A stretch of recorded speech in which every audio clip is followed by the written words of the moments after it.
Bonjour à tous et à toutes, je vous souhaite un bon dimanche et je vous remercie de passer ces quelques minutes en ma compagnie. Aujourd'hui, on va faire quelque chose avec lequel je suis très mal à l'aise. Donc ça va déjà être une petite victoire si je poste cette vidéo.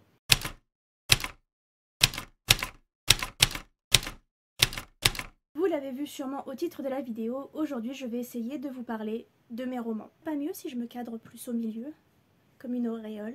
Parler de mes romans, c'est quelque chose avec lequel j'ai énormément de mal. Je vous en parle toujours un petit peu ici, je vous fais des writing vlogs, je vous fais ce genre de choses, mais je vous parle jamais vraiment en détail de quoi parlent mes romans, de ce qui les a inspirés, ce genre de choses. Parce que j'ai peur d'être jugée principalement. C'est même pas la peur que l'on me vole mes idées ou la peur de ce genre de choses. Non, c'est la peur qu'on vienne me dire que ce que je fais c'est de la merde, parce qu'on me l'a tellement souvent dit, on me l'a tellement souvent fait remarquer quand j'essayais de parler de mes romans que il fallait que j'arrête d'en parler, que j'emmerdais tout le monde, que ouais bon ça a été déjà fait, ouais bon enfin ça c'est pas intéressant. Des gens qui avaient même pas lu mes livres et même des gens autour de moi qui ont commencé à lire mes livres et qui ne m'ont jamais fait de retour, et on sait très bien ce que ça veut dire, soit que c'est de la bonne grosse daube, soit que en fait on s'en fout et que c'est pas vraiment du soutien, on voulait pas vraiment lire ton bouquin, ou alors on se rend pas compte de l'importance que tu donnes à tes livres. Je parle très vite parce que je suis très mal à l'aise. Mais aujourd'hui je me suis dit allez, on essaye de passer un cap, aujourd'hui on essaye de parler de ces romans. Alors du coup, je vous le dis tout de suite, ça sera pas forcément très en profondeur, je ne vous dirai pas les titres de mes romans, je ne vous dirai pas les personnages, enfin les noms des personnages, je ne vous dirai pas tout ça, mais on va essayer de parler lentement mais sûrement de certains de mes projets, pas de tous. On va essayer de parler surtout de ceux qui sont terminés. Terminés, je veux dire premier jet, que le premier jet est terminé. Vous savez, quand vous allez sur mes réseaux sociaux, il y a écrit que j'ai écrit 15 romans. En fait, j'ai écrit 15 premiers jets. Et parmi ces premiers jets, il y en a qui sont terminés et qui sont des romans que j'envoie en maison d'édition. Mais c'est pour dire que voilà, j'ai écrit 15 premiers jets et que techniquement, j'ai 15 romans sur lesquels je travaille. Je vous parlerai pas de mes nouvelles, je vous parlerai pas des projets que j'ai abandonnés ou des projets qui ne sont toujours pas terminés, quoique peut-être qu'il y en a quelques-uns dont on va discuter, je sais pas trop comment je vais faire ça. Mais voilà, vous attendez pas à quelque chose de très en profondeur. J'aimerais tellement pouvoir parler de mes romans comme tout le monde le fait un peu sur les réseaux sociaux. Je pense par exemple à About Estelle ou à The Unknown Writer qui en parlent assez en profondeur. Il y avait Birdie Lee aussi quand elle était toujours sur YouTube qui parlait assez en profondeur de ses romans, des intrigues et de ce genre de choses, de celles et ceux qui partagent des extraits, ce genre de trucs. Ce sera pas une vidéo comme ça va être une vidéo sûrement très awkward, je sais pas trop comment dire. Une vidéo que peut-être j'oserais même pas mettre en ligne. Donc voilà. Et je sais que ça paraît d'être un truc de fou, que c'est un truc voilà, que peut-être en regardant la vidéo vous allez vous dire mais pourquoi elle en a fait tout un pataquès, pourquoi elle en a fait... Sachez, pour moi c'est compliqué et c'est tout ce que vous avez besoin de savoir. Voilà. J'ai sur mon ordinateur un tableau pour garder plus ou moins des avancées de ce que je fais et également pour essayer d'être fière de ce que je fais, de me montrer que je produis quand même pas mal, je produis plus que certaines personnes et moins que d'autres, c'est toujours un peu le même discours.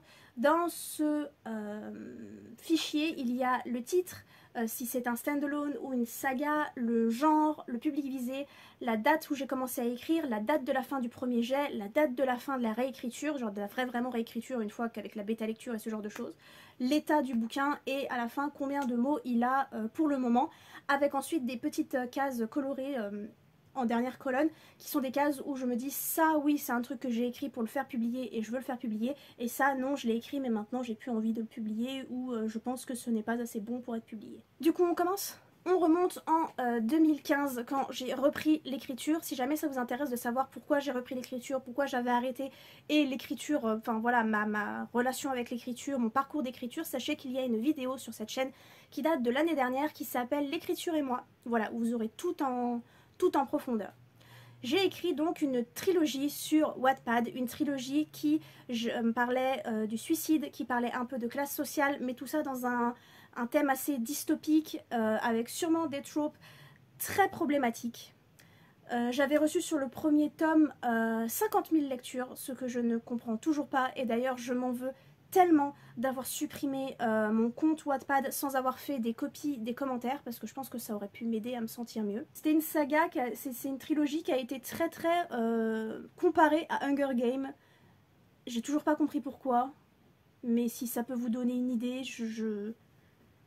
déjà que j'aime pas les comparaisons, mais alors le comparer à Hunger Games, c'est encore un truc que j'ai absolument pas compris, parce que ça se passait dans notre monde actuel, ça parlait des réseaux sociaux beaucoup. Ensuite j'avais écrit un petit stand-alone toujours sur Wattpad. Je peux pas vous donner les initiales du titre parce que le titre ce sont des initiales, voilà.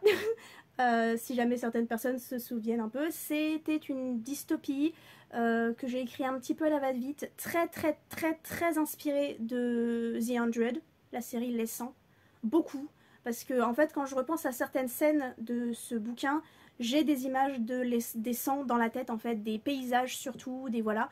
Donc c'était très inspiré de ça. Ensuite nous avons un des plus gros projets de ma vie, si on peut dire ça, un projet dont je suis très fière et dont j'ai parlé un petit peu sur Twitter aujourd'hui, ma tétralogie. Ma tétralogie, c'est 4 tomes d'une histoire de loups-garous, d'ados qui sont des loups-garous et qui doivent gérer le fait que ce sont des loups-garous. C'est une histoire que j'aime énormément, c'est une histoire dont je suis très fière. Tout reste relatif, on va dire ça comme ça. C'est une histoire qui enfle beaucoup au cours des tomes parce que le premier tome fait moins de 50 000 mots, le quatrième en fait plus de 140 000. Ça va être compliqué à publier ça. J'en ai déjà parlé sur cette chaîne, j'adore le tome 2 et le tome 3, je trouve que ce sont les meilleurs livres que j'ai écrits. Mais je n'aime pas du tout le tome 4 et je trouve que le tome 1, c'est pas qu'il est mauvais, c'est qu'il donne pas envie de lire la suite. Pour la simple et bonne raison que à la base, ce tome 1 devait être le seul tome de la saga. J'avais écrit ce tome sur Wattpad de manière un peu rapide et j'avais un peu rushé la fin, on va pas se mentir. Et pour moi c'était terminé, j'avais pas de suite à écrire, il n'y avait pas de suite à écrire. Et un jour j'ai rêvé du tome 3 et ce jour-là, en me réveillant, j'ai commencé à écrire le tome 2 et le tome 3 en simultané. Et c'était genre 2-3 ans après. Ça reste une saga dont je suis très fière et ça reste une saga qui montre que la petite Cécile, eh ben, elle était déjà queer mais elle le savait pas parce que plus de la moitié du cast est queer. On a un couple entre un garçon et une fille qui sont tous les deux bi. On a un couple entre deux filles dont l'une est lesbienne et l'une en fait tombe amoureuse pour la première fois donc du coup elle se découvre un petit peu. Et on a un couple principal hétéro, sauf que quand je relis, quand je découvre et quand je vois ce que je sais maintenant de moi-même et de ma petite personne, ils ont l'air très asexuels tous les deux. Je trouve qu'il y a des très grosses vibes et je pense qu'en fait la Cécile de l'époque ne le savait pas qu'elle était asexuelle de toute façon, ne savait même pas que ce terme existait, mais avait déjà une petite idée de l'amour et du couple à sa façon, avec ce petit côté queer qu'elle n'avait toujours pas exploré, et que ça se ressent énormément dans ce texte. On va vraiment un jour faire publier ce truc-là. Vraiment. Mais c'est pareil, j'ai extrêmement peur qu'il y ait des trucs problématiques dedans, donc si jamais je devais le faire relire, il faudrait que je le fasse relire à pas mal de sensitivity readers, donc ça va prendre du temps. Mais c'est peut-être un temps qu'il faudrait que je prenne. Ensuite, il y a mon recueil de nouvelles. Mon recueil de nouvelles, on va pas parler des nouvelles une par une. Sachez que j'ai commencé ce recueil de nouvelles en 2017. Et ce sont principalement des nouvelles que d'abord j'ai écrites dans mon coin. Et ensuite, ce sont toutes les nouvelles qui ont été refusées par des appels à texte et des concours de nouvelles depuis 2019. Entre temps, j'ai fait du tri. Il y en a que j'ai retiré, il y en a que j'ai retravaillé. Pour le moment, il y en a 10 dedans, je crois. Et d'ailleurs, je l'ai envoyé en bêta lecture au début de l'année. Donc, il va falloir que je reprenne tout ça. C'est quand même un des projets que j'aimerais faire un jour auto-publier. Mais je suis pas sûre d'y arriver. Ensuite, nous avons DEE, un stand-alone, donc un livre seul qui parle énormément d'anxiété. En fait, l'anxiété est le centre même de ce bouquin. C'est l'histoire d'une jeune fille anxieuse qui n'arrive pas à sortir de chez elle. Et j'en dirai pas plus parce que déjà rien que le fait de dire ça c'est suffisant pour moi, mais ça parle d'amitié, ça parle de famille et de famille qui ne comprend pas et qui s'en fout complètement de comprendre l'anxiété. Ça parle d'écriture beaucoup aussi, donc je n'irai pas jusqu'à dire que c'est autobiographique mais c'est très inspiré. J'ai juste énormément de mal à le réécrire et à m'y replonger parce que j'ai très peur d'être déçue de cette histoire, j'ai très peur d'avoir honte de ma façon de voir l'anxiété et de mon anxiété et donc de me voir moi parce que c'est pas quelque chose dont je suis forcément la plus fière, ce petit côté de moi, et également parce que j'ai peur que ça me file des crises de panique parce que je pense que j'ai décrit une ou deux crises de panique là-dedans et j'ai pas envie de me faire du mal. Ensuite,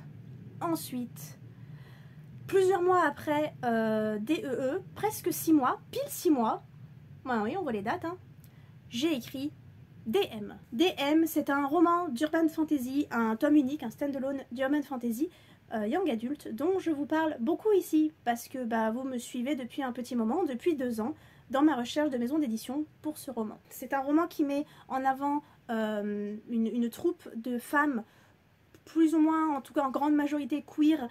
Ça parle d'anges et de démons, ça parle de pacte avec le diable, ça parle de beaucoup de choses, ça parle beaucoup de patriarcat aussi, et en disant tout ça j'ai l'impression que c'est nul et que ça veut rien dire et que ça n'a aucun sens. Mais je vous assure que pour moi, c'est le premier roman avec lequel j'ai envie d'être publiée, parce que pour moi c'est l'un des romans les plus solides que j'ai écrit. J'essaye d'en être fière, mais comme ça fait 2 ans qu'il se prend des portes, c'est compliqué. Mais c'est le premier roman, vraiment roman, que j'ai envoyé à une maison d'édition. Pour le moment, il fait son petit bonhomme de chemin, et je vous dis que c'est du young adulte, mais apparemment les maisons d'édition young adulte sont pas d'accord et trouvent que c'est de l'adulte. Mais les maisons adultes sont pas d'accord et trouvent que c'est du young adulte, du coup je sais plus quoi faire. Ça je vais le dire très vite je crois. Ensuite vous avez mon roman Roadkill, si vous voulez il est disponible sur Plume d'Argent depuis 1 an et on va s'arrêter là. C'est déjà le fait d'en parler, c'est très compliqué. Merci à toutes les personnes qui ont lu ce roman, merci à toutes les personnes qui m'ont donné un avis sur ce roman. Il a 3000 lectures je crois, j'essaye de ne pas y penser. C'est compliqué. C'est également un roman avec des anges et des démons dans un monde plus récent, c'est du fantastique en fait, c'est pas de l'urban fantasy ou de la fantasy, ça se passe dans notre monde. Et on va s'arrêter là. Et ça parle de fin du monde, beaucoup de mes romans parlent de fin du monde. Voilà, c'est un roman qui se passe dans notre monde, sur la fin du monde, avec des anges et des démons, en personnages principaux surtout des démons, et c'est disponible sur Plume d'Argent et je vais m'arrêter de parler maintenant. Ensuite, encore un projet qui a été abandonné, qui aurait dû être une duologie. Et là, on arrive à mon roman de zombies, dont vous savez un petit peu des choses, parce que je vous en ai un peu parlé, car c'était le roman que j'avais envoyé à Rajo. C'est un roman de zombies mettant en avant 2 femmes queer qui doivent survivre dans cet apocalypse zombie, avec la suspicion que l'une d'entre elles est en train de se changer en zombie.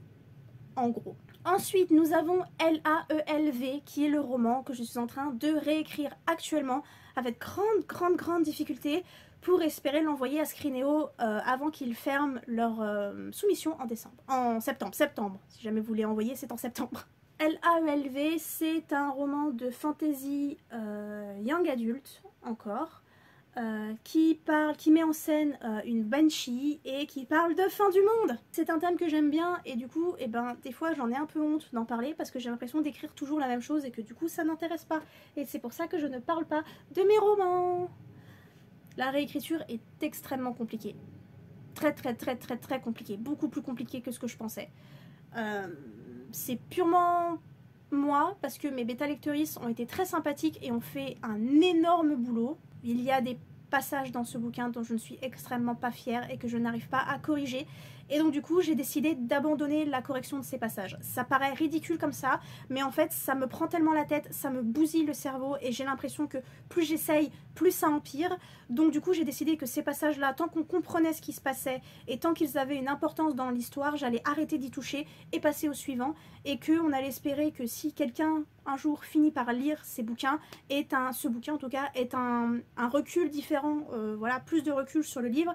Et que donc il ne trouve pas ça, ou que IL ne trouve pas ça trop dégueulasse. Ensuite nous avions un petit texte jeunesse que j'avais envoyé à Bayard dans l'espoir de me faire publier dans J'aime lire ou J'aime lire Max. C'était J'aime lire je crois. Ce serait presque un rêve ça, parce que moi j'ai énormément lu J'aime lire et J'aime lire Max quand j'étais petite, et ce serait vraiment genre un rêve à moi ça. On a ensuite un projet sur la boîte de Pandore que je n'ai jamais terminé, que j'aimerais beaucoup terminer. Il me reste que quelques chapitres je crois à écrire, mais en fait j'ai voulu le reprendre l'année dernière. J'ai relu 2 paragraphes et c'était trop douloureux tellement c'était vraiment de la daube. Et donc du coup j'ai pas réussi à continuer plus loin. Ensuite il y a M.A.M.A. Oui c'est un titre rigolo, qui est un album jeunesse que j'ai écrit pour Astra et Mine Édition pendant leur concours d'album jeunesse. Ce sont 2 grandes maisons d'édition, très grandes maisons d'édition d'albums jeunesse. Et je m'étais dit pourquoi pas, t'as toujours voulu écrire des albums jeunesse, t'as plein d'idées en tête pour des albums jeunesse.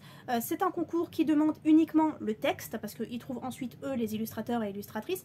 Tant mieux, parce que moi, à part des bonhommes bâtons et encore, je sais pas faire grand chose. C'était un petit album jeunesse sur la jalousie principalement, que j'aime beaucoup, mais qui n'a pas gagné. Nous avons ensuite L.E., un stand-alone. J'ai écrit urban fantasy / dystopie avec 2 points, parce que vraiment les genres, moi, c'est quelque chose avec lequel j'ai beaucoup de mal.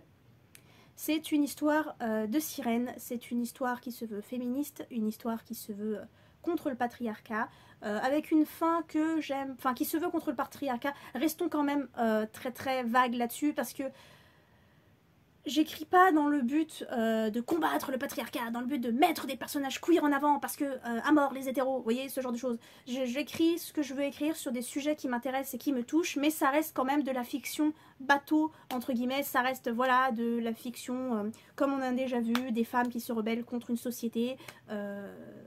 Voilà, ça veut pas dire que c'est pas forcément politique, parce que l'art en soi est politique, et de toute façon, mais je cherche pas à parler précisément voilà, de féminisme et de dire voilà en fait je cherche pas à vous faire comment dire un essai sur le féminisme, voilà, ça c'est mieux, un essai sur le féminisme, un livre qui sera brandi comme étant un livre sur le féminisme absolument à lire. Non, voilà, c'est de la fiction bête et simple. Et je trouve pas que c'est une insulte de dire que j'écris de la fiction bateau ou de la fiction bête et simple. On n'est pas obligé d'écrire des trucs très très engagés, mais il n'empêche que des fois, il y a des sujets qui remontent, comme le féminisme, parce que je suis une femme et qu'au bout d'un moment, faudrait arrêter les conneries, comme mettre en avant des personnages queer, comme mettre en avant des femmes, tout simplement, parce que on a ce besoin quand même de casser les stéréotypes autour des femmes dans la littérature, quoique ça s'améliore de plus en plus en ce moment, mais c'est pas pour ça que on a encore atteint la perfection, entre guillemets, sur comment on parle des femmes dans la littérature. On a encore beaucoup de travail à faire, mais voilà, c'est parce que ce sont des sujets qui sont importants pour moi, et parce que j'aime écrire de la fiction bête et méchante avec ces sujets-là dedans. Et donc, LE, c'est une histoire de sirènes, les sirènes étant souvent utilisées pour parler de féminisme, justement, et pour parler d'injustice envers les femmes. Et j'aime bien cette histoire, mais j'ai abandonné la réécriture à la moitié, parce qu'en fait, j'aime l'histoire, mais j'aime pas comment je l'écris. En général, c'est souvent ça pour mes romans.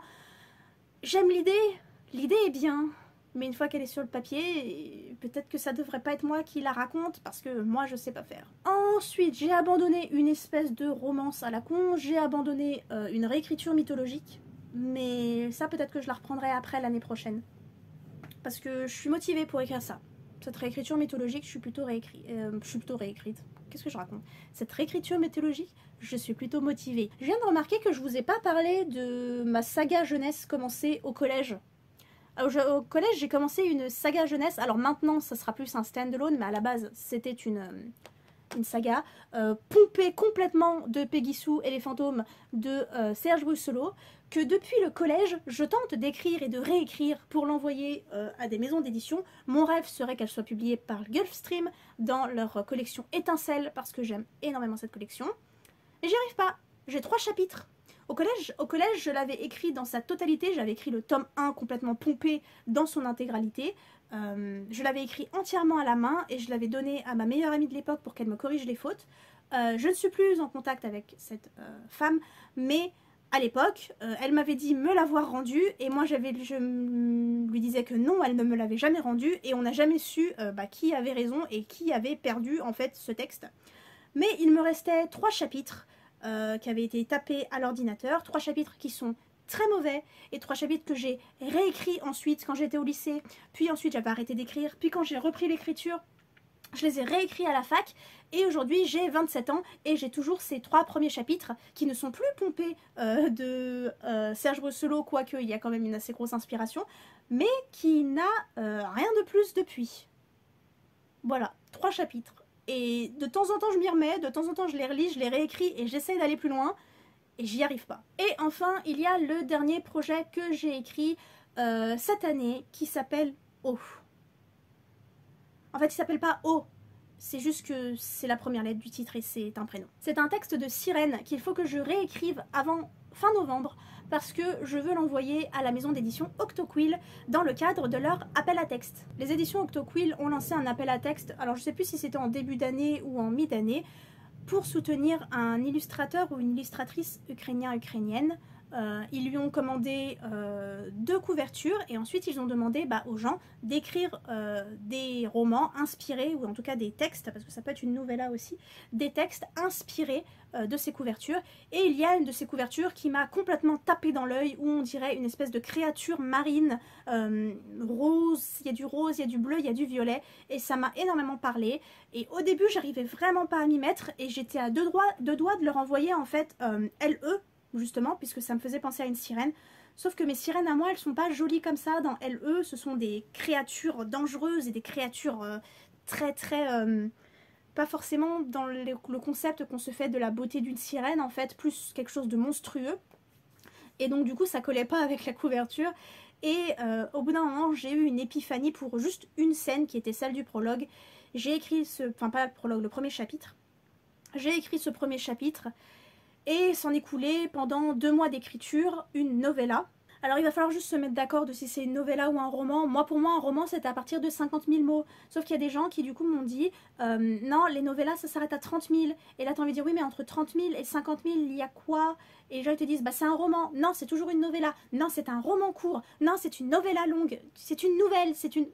Ils n'étaient pas d'accord. Pour moi en dessous de 50 000 mots c'était une novella. Dites-moi dans les commentaires qui a raison, parce que je sais pas. En tout cas, novella ou roman, ça ne change rien, parce que Octoquill accepte les deux, parce que je suis dans le cadre des mots.